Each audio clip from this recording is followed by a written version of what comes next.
سر میری نظر میں روحانیت اور نفسیات دونوں کو مسلمانوں نے ہی ایک جگہ پہ اکٹھا کر کے اس کا علاج رسول مکرم صلی اللہ علیہ وسلم کی تعلیمات کی روشنی میں پوری دنیا کے مذاہب کو دیا۔ جب کوئی شخص پہلے دور میں بھی یہ کہتا نا مجھ پر جنات کا اثر ہو رہا ہے، تو اس زمانے میں بھی ہڈیوں پر کھدائی اور بڑے عجیب و غریب قسم کے تشدد کیے جاتے تھے، اور عامل جعلی جو آج بھی اپنی دکانیں سجائے بیٹھے ہیں اور لوگوں کو اس زمانے میں بھی لوٹتے تھے۔ نبی مکرم صلی اللہ علیہ وسلم نے دین کی تعلیمات کے ساتھ ساتھ نفسیاتی طور پہ بھی اپنے آپ کو ان خیالات سے، جس طرح کہ وہ بچی کالر کہہ رہی تھی کہ مجھے آوازی آتی ہے، ہمارے گھر میں گھنگرو بجتے ہیں، یا کوئی اس کو سکیزوفرینیا کہتے ہیں، شیزوفرینیا کی بیماری، اس میں ڈیلیوژنز ہوتے ہیں، مختلف قسم کے خیالات آتے ہیں۔ رسول مکرم صلی اللہ علیہ وسلم نے اس کا علاج یہ بتایا کہ جب تم میں سے کسی کو ایسا خیال آئے، جاگتے ہوئے آئے، نیند میں آئے، حتیٰ کہ نماز میں آئے، 3 مختلف حدیثیں ہیں، فرمایا اس خیال کو جھٹکنے کے لیے اپنے منہ میں جو لبلبا ہے اس کو زمین پہ ڈال دے، یعنی اس کی توجہ جائے گی کہ میں تھوکنے لگا ہوں، لبلبا زمین پہ ڈالنے لگا ہوں، تو اس خیال سے توجہ ہٹ جائے گی۔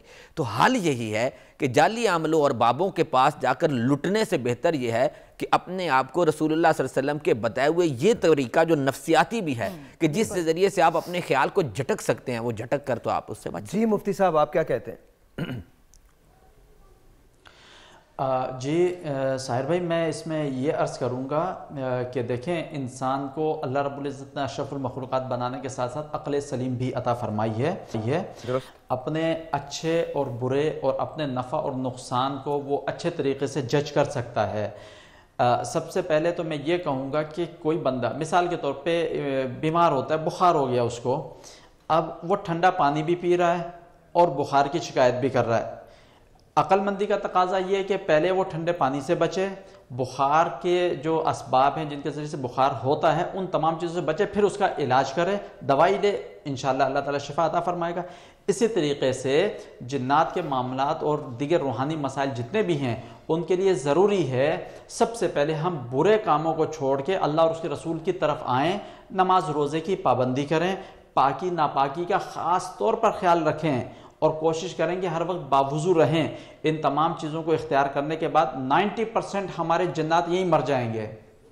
بہت شکریہ۔ اب 10% جو ہے اس کے لیے سرکار دو عالم صلی اللہ علیہ وسلم نے سورہ فلق، سورہ ناس، آیت الکرسی اور دیگر بے شمار چیزیں ہمارے سامنے موجود ہیں جن پر ہم عمل کر کے ان تمام چیزوں سے محفوظ رہ سکتے ہیں۔ اچھا، لیٹس ٹاک ٹو زاہد بھائی۔ زاہد بھائی السلام علیکم، کیسے ہیں آپ؟ زاہد بھائی آپ کے ساتھ کبھی کوئی ایسا ایکسپیرینس ہوا ہے؟ جی ہوا ہے۔ کیسے؟ ایکچولی وائف کے ساتھ ہی تھا، وہ پرانے شہر، اندرون شہر میں رہتے تھے، ٹھیک ہے، تو گھر جو انسان ہے وہ بہت زیادہ پرانا تھا، ٹھیک ہے، تو اس گھر میں تھے چھوٹے چھوٹے جنات کے تھے اوپر والے پورشنز میں۔ کبھی آپ نے دیکھے؟ میں نے کوئی نہیں دیکھے، ٹھیک ہے، ٹھیک ہے، کیونکہ وہی بتاتی ہوتی تھی، وہی کرتی تھی۔ اس کے بعد جب ایک ایکسپیرینس تھا میرا کہ جی جب شادی ہوئی، شادی کے بعد آئے تو وہ رات کو کہتے تھے کہ میرے کانوں میں کوئی ڈھول بجاتا ہے۔ انفارچونیٹلی میں نا اس کی جگہ پہ سویا اس دن اور وہ ادھر سائڈ بائی سائڈ ہو گئے، تو جن واقعی ریئلی اس میں تھا۔ پھر ہم ایک عامل کے پاس گئے، تو وہ عامل صاحب جو ان سے تھا نا وہ نایاب تھے جی، ساؤتھ افریقہ کے جنگلات سے ہم لے کے آئے ہیں جی، میں کر کے آیا ہوں، چلے کاٹ کے آیا ہوں۔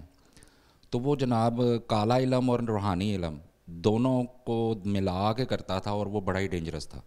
اور جب میں اس کے جو گھر تھا یا جس پہ جاتا تھا تو میرے سانس رکتی تھی، جب میں باہر آتا تھا تو وہ ٹھیک ہو جاتا تھا۔ تو ایسی چیزیں بھی پائی جاتی ہیں، مگر ہیں، برحق ہے، یہ چیزیں ہیں، مگر وہ تنگ نہیں کرتے یا وہ چمڑتے نہیں یا اٹھا کے نہیں لے جاتے۔ ہاں یہ ہے کہ جی کوئی چیز انہوں نے کروانی ہو تو جیسے ہمیں خواب آ جاتے ہیں یا ایسی چیز آ جاتی ہے تو ایسی چیزیں ہمیں محسوس ہوتی ہیں کہ یہ چیز کر لو۔ اچھا، ویری کوئکلی کیا جنات بھیس بدلتے ہیں؟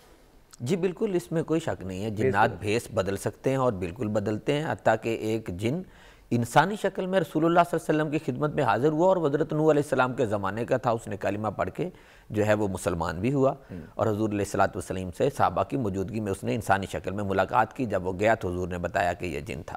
اچھا میں یہ ایک بات، اچھا نہیں، میں سوالات تھوڑے سے کر لوں،